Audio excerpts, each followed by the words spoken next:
반갑습니다. 여러분의 보좌관 주식대박 보좌관입니다. 화이팅! 7월 27일 10분 아침 시황 시작하겠습니다.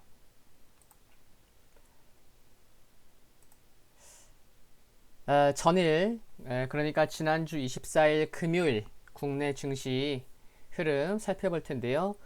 코스피, 코스닥 모두 0.7%, 0.8%대 각각 하락했고, 상승 종목 수는 690개, 하락 종목 수는 1588개로 하락 종목 수가 상승 종목 수 대비 2배 이상 많았습니다.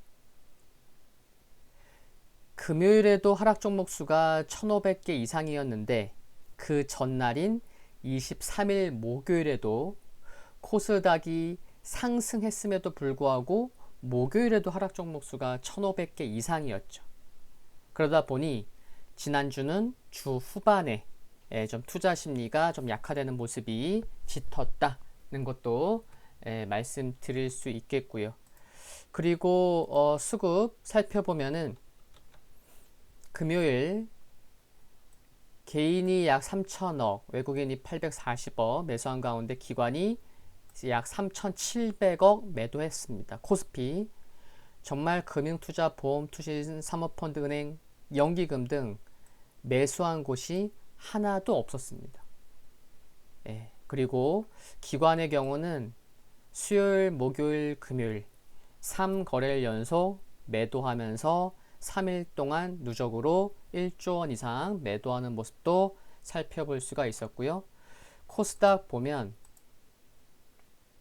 개인이 매수한 가운데 외국인 기관, 메이저들은 매도에 앞장섰고, 코스피와 마찬가지로 기관은 코스닥에서도 3거래일 연속 수목 금요일 매도하는 모습입니다.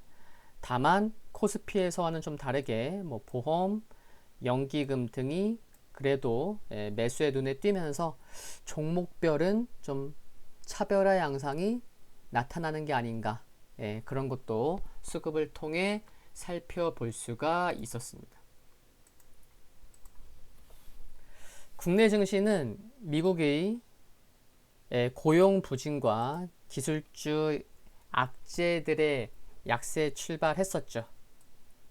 미국에 이어서 중국 외교부가 보복 조치 일환으로 청두 미국 영사관 폐쇄 통보하며 양측의 영사관이 폐쇄되는 이례적인 조치에 아시아 증시 전반적으로 약세를 보였고요. 코스피는 반도체 대형주를 제외한 대부분의 업종이 하락 마감했습니다. 코스닥 지수는 외국인 매도세 및 IT 전반 낙폭 확대로 하락 전환 마감했고요. 2분기 수출 부진에 따른 실적 우려, 미중 갈등 노이즈에 IT 하드웨어 업종 약세 분위기를 이어갔습니다. 해외 증시 미국 살펴보면요. 미중 갈등 및 주요 기술주 조정으로 3대 지수 모두 하락했습니다. 다우가 0.68%, S&P 500 0.6%, 나스닥 0.9%, 필라델피아 반도체 지수가 1.5% 하락했는데 시가총액 큰 종목군들은 크게 하락한 거 없어요. 아마존은 오히려 0.7% 상승했고, 테슬라가 6% 하락하긴 했는데 인텔의 하락폭이 컸습니다. 무려 16% 하락했죠. 16.24%. 2분기 실적이 예상보다 양호하게 발표됐지만 향후 실적 전망이 실망스러웠던 데다가 차세대 반도체 출시도 지연될 것이라고 밝힌 점이 투매를 촉발한 배경이었습니다. 넷플릭스가 올랐고요. 0.6%, 모더나, 니콜라 하락했습니다. 미국 증시 좀 구체적인 내용 살펴보면요. 발표된 경제 지표들은 혼재했습니다. 좋게 나온 것도 있고 안 좋게 나온 것도 있고. 아시겠지만 미국과 중국이 상대국의 영사관 폐쇄 조치를 내리는 등 긴장은 커지고 있습니다. 양국의 정치적인 충돌이 실질적으로 이제 무역 분야에도 문제를 일으키는 게 아니냐 하는 우려도 커지고 있고, 도널드 트럼프 미국 대통령은 전일 1단계 무역 합의에 대해 합의를 체결했을 당시보다 지금은 의미가 덜하다고 말했고, 월스트리트 저널은 영국과 호주 등 미국의 핵심 우방이 중국에 대해 점점 더 강경한 입장을 보이는 점도 긴장을 더 키우는 요인이라고 진단했습니다. 미치 매코널 공화당 상원 원내대표는 부양책 공개를 다음 주 초, 그러니까 이번 주 초가 되겠죠? 이번 주 초로 연기한다고 밝혔었고요. 이와 관련 불확실성도 여전히 존재하고 있습니다. 그리고 앤서니 파우치 미국 국립 알레르기 전염병 연구소 소장은 코로나19 백신이 올해 말이나 내년 초에 나올 수 있다는 기대를 유지하면서도 대중에게 널리 보급되는 데는 내년 초 이후 수개월이 더 걸릴 것이라고 예상했습니다. 유럽 증시도 좀 하락했죠. 역시나 미국과 중국의 외교 갈등이 심화되는 것이 투자 심리를 약하게 만들었죠. 독일이 2%대 하락했고요. 프랑스, 영국, 이탈리아 모두 1%대 하락 마감했습니다. 중국이 좀 하락폭이 컸었죠. 실질적인 대상국이니까요. 그렇죠? 3.8% 하락했는데 미국과 중국의 외교 갈등이 한층 심각해진 여파로 하락폭이 컸다고 보시면 됩니다. 유가는 달러 약세 속에 미중 충돌 주시하면서 0.5% 상승했고, 금은 미중 긴장 고조의 사상 최고치를 기록을 했습니다. 이로써 금 가격은 2011년 8월 22일에 기록한 장중 기준이 아니고 종가 기준으로 사상 최고치인 1891.9달러를 뛰어넘어서 사상 최고치를 기록을 했고, 근데 장중 기준으로 최고치는 아니에요. 그런 가운데 장중에는 1900달러를 넘어서는 모습도 보이기도 했습니다. 주요 일정 보면 일본, 중국, 독일, 유럽, 미국 등 이런 일정들이 있습니다. 일본 중앙은행 금융정책 결정회의 요약본 발표가 있고요. 일본 선행지수, 동행지수 5월, 중국 6월 산업생산, 독일은 기업 환경지수 발표되고요.